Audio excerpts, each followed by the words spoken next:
तो जी आऊज़ुबिल्लाहि मिनश्शैतानिर्रजीम बिस्मिल्लाहिर्रहमानिर्रहीम। तो आज स्टूडेंट्स हम पढ़ेंगे कि राइबोसोम्स क्या है और माइटोकॉन्ड्रिया क्या है।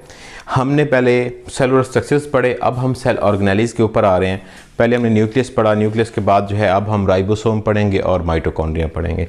राइबोसोम्स क्या होते हैं? ये टिनी ग्रैनुलर स्ट्रक्चर्स होते हैं, छोटे छोटे दानेदार की साथ के होते हैं, और ये या तो साइटोप्लाज्म के अंदर आराम से फ्लोट कर रहे होते हैं, तैर रहे होते हैं, या ये रफ एंडोप्लाज्मिक रेटिकुलम के साथ जुड़े होते हैं। क्या जी? या तो ये फ्लोट कर रहे होते हैं सिंपली, या ये रफ एंडोप्लाज्मिक रेटिकुलम के साथ जुड़े होते हैं। ये बने हुए किस चीज़ से होते हैं? प्रोटीन और राइबोसोमल आरएनए।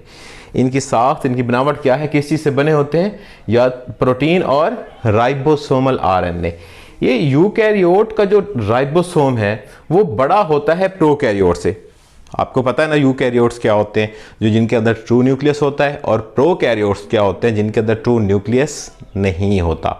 प्रो मतलब विदाउट, कैरियन मतलब न्यूक्लियस। ठीक हो गया जी। अच्छा, अब जी अहम चीज़ है, इनका फंक्शन क्या है?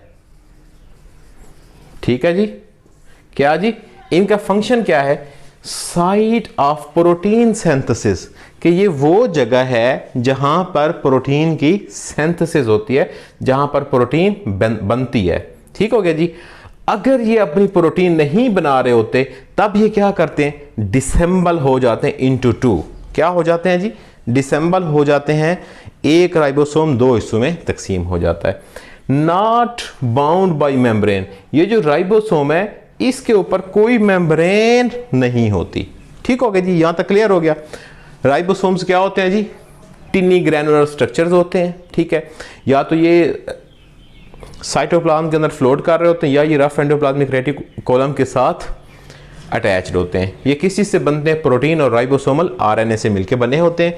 अच्छा, आगे है कि ये यूकैरियोटिक का जो राइबोसोम है वो बड़ा होता है एज कंपेयर टू प्रोकैरियोट्स के। ठीक है, फिर आ गया जी इनका सबसे मेन फंक्शन क्या है कि ये जी प्रोटीन सिंथेसिस करते हैं। अगर ये प्रोटीन सिंथेसिस नहीं कर रहे होते तब ये एक राइबोसोम एक जो है वो दो में डिसेंबल हो जाता है, टूट जाता है। फिर आ जाता है जी नॉट बाउंडेड बाई मेम्ब्रेन, ये किसी मेम्ब्रेन के साथ बाउंडेड नहीं होते। जिस तरह के, अब आगे चलते हैं जी माइटोकॉन्ड्रिया के ऊपर। माइटोकॉन्ड्रिया बड़ा अहम ऑर्गेनेली है। माइटोकॉन्ड्रिया क्या है? Double membrane bounded. Ribosome membrane bounded नहीं था, इसके ऊपर क्या है? दो लेयर्स हैं। ठीक हो गया जी। कितनी लेयर्स हैं? दो लेयर है, डबल मेम्ब्रेन बाउंडेड है। ये किस चीज में पाया जाता है? Only in eukaryotes. किस चीज में जी? सिर्फ यूकैरियोट्स में। ये प्रोकैरियोट्स में भी होता है, यूकैरियोट्स में भी होता है ribosome, but mitochondria only in eukaryotes. ये क्या है जी? जिस तरह इसका फंक्शन था साइट ऑफ प्रोटीन सिंथेसिस, इसका क्या काम है? Site of aerobic respiration. जब एरोबिक रेस्पिरेशन होती है तो एनर्जी प्रोड्यूस होती है। एरोबिक रेस्पिरेशन का क्या मतलब? जितना फूड पार्टिकल्स होते हैं जब हम वो इनसाइड द बॉडी मौजूद होते हैं, जब उनकी ब्रेक डाउन होती है तब क्या होता है? कार्बन डाइऑक्साइड रिलीज होती है और साथ क्या होता है?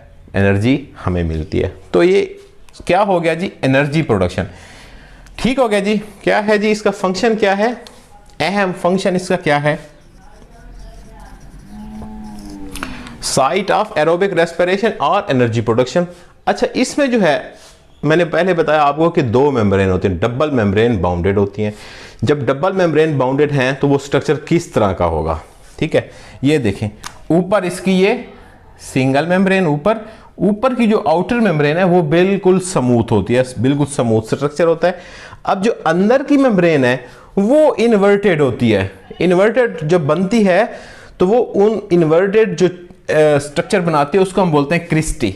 उसके अंदर क्या होता है? मैट्रिक्स होता है। इस मैट्रिक्स के अंदर जो है फंक्शन परफॉर्म हो रहे होते हैं। ठीक हो गया जी, यहां तक क्लियर है? क्या जी? कि ये आउटर मेम्ब्रेन होती है और एक इनर मेम्ब्रेन होती है। आउटर मेम्ब्रेन बिल्कुल स्मूथ सीधी है, देखें, और इनर मेम्ब्रेन अंदर इनफोल्डेड है। ठीक है, जब इनफोल्डेड है तो इनफोल्डेड अंदर उसके क्या है? मैट्रिक्स है। ये मैंने ब्लैक कलर की बनाई है outer smooth membrane, red colour की इनर मेम्ब्रेन जो इनफोल्डेड है उसके अंदर मैट्रिक्स मौजूद है। ठीक है जी, ये माइटोकॉन्ड्रिया का स्ट्रक्चर हो गया।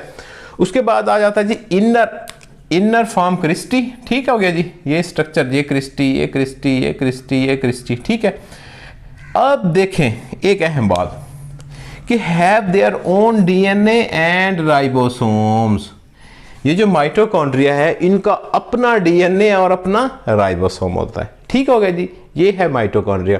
माइटोकॉन्ड्रिया क्या होता है जी? डबल मेम्ब्रेन बाउंडेड, ठीक है, ऑर्गेनेली है, सिर्फ यूकेरियोट्स में पाई जाती है, साइट ऑफ एरोबिक रेस्पिरेशन है, आउटर मेम्ब्रेन जो है बिल्कुल स्मूथ है, इनर क्रिस्टी बनाती है, इनका अपना डीएनए और राइबोसोम होता है, ये इसका स्ट्रक्चर है। इसी तरह ही पेपर के अंदर आपने बनाना है। ठीक हो गया जी, ये हमारे हो गए राइबोसोम और माइटोकॉन्ड्रिया। इंशाल्लाह नेक्स्ट लेक्चर में मिलते हैं अगली ऑर्गेनेली के लिए। Thank you very much.